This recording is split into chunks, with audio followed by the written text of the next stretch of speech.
master telling them what to do. Thus the elite now can test truths which cannot be tested on slaves, as slaves will only do what their masters want them to do. I repeat, thus the elite now can test truths which cannot be tested on slaves, as slaves will only do what their masters want them to do. Please note that the number of tortured children is vast, as the world of commerce is based on the desires of the tortured children. How else is the slaves and the elite to know what product is most wanted and which product or company should succeed? In a slave world, the winner is always the higher degree master and the company or product he controls.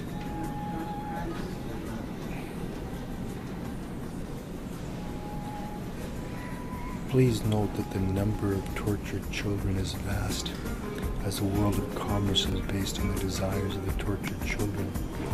How else is the slaves and the elite to know which product is most wanted and which product or company should succeed? In a slave world, the winner is always the higher degree master and the company or product he controls.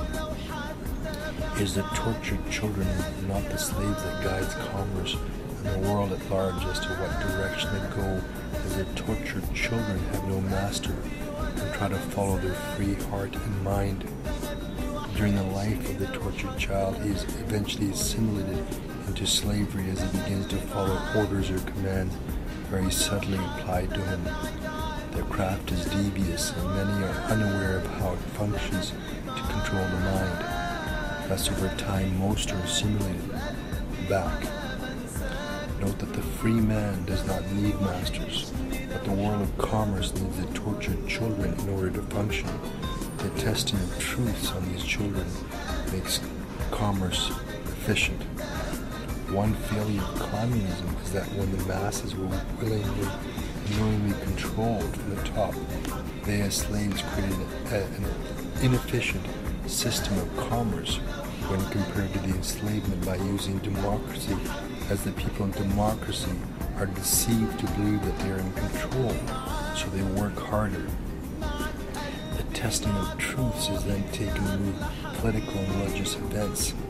This torture results in the advancement or degradation of money, politics, and religion, the big three. The elite then perpetuates or creates truths for commerce to bring life to the world of commerce, as many artificial truths are needed for business school, for the school of economics, and for the education system. Since there are no truths in commerce, as it is a world of fiction, remember an MBA is a master's in bullshit administration, since masters control the world of commerce, the world of fiction. And also, how do you determine the most successful or best product? The efficiency of the world of commerce is dependent on the information provided by the heart and mind of the tortured children.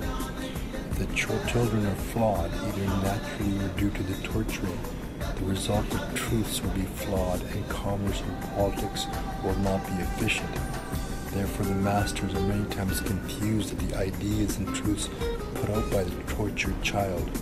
When the master and the other slaves are supposed to listen and follow the truths of the child, should the master and the other slaves listen and follow the truths of the tortured child? What if the tortured child disagrees with everything that the masters do and disagrees with all the master's religions or philosophical truths? What then? Hence, generation after generation, children are needlessly tortured and suffer, even if the children who become tortured adults are correct in their views. Their masters, unknown to the children, may not listen to the truths, as they are too radical for the masters, so they continue the torturing. The problem is the creation of this fiction world. There is a problem with the major philosophy of all the religions in Trinity. This philosophy is deeply flawed. The elite believe that only through suffering is great knowledge and truth acquired. this philosophy is not true.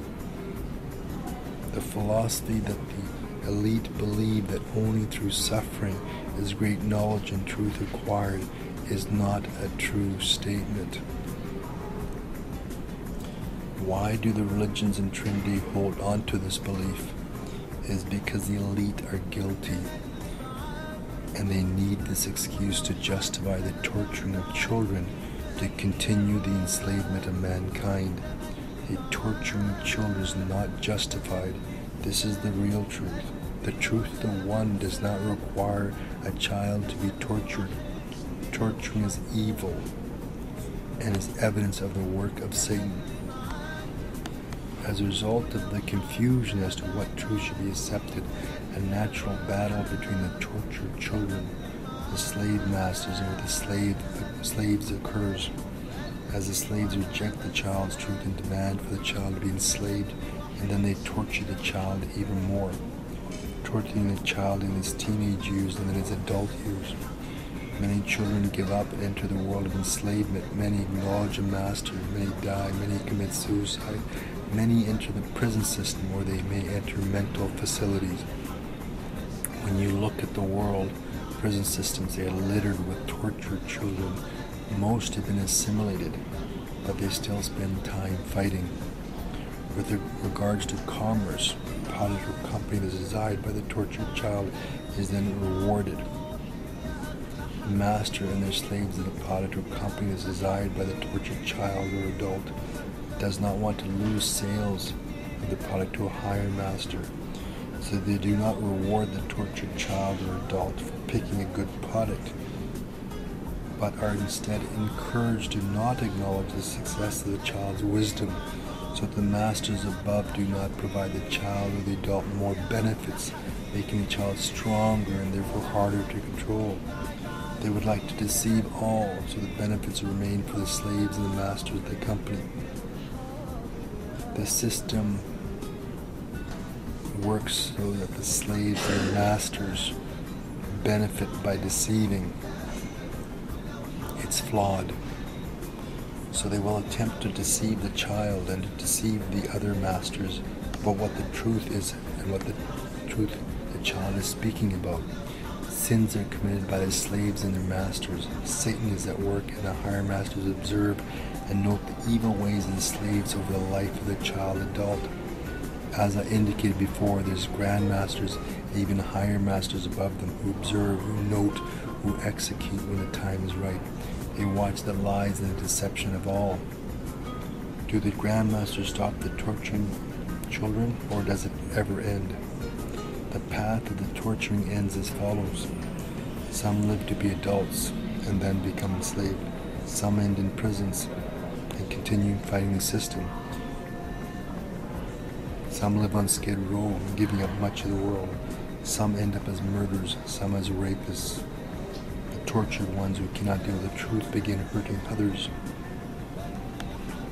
in retaliation, and also because they do not understand why the world is what it is. They only want what they desire, and for most they do not want to hurt anyone in the process. However, the craft continues until each tortured child either submits to a master, is killed, is hospitalized, or is imprisoned.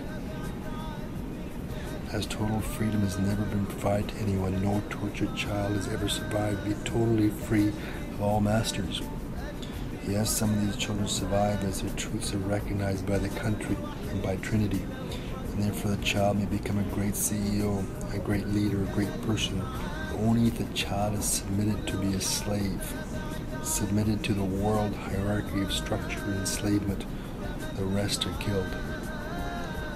The country is then provided debt, technologies, and other rewards in relation to the amount of truths that the named countries tested and succeeded in showing as valid truths that were being overlooked by the Trinity.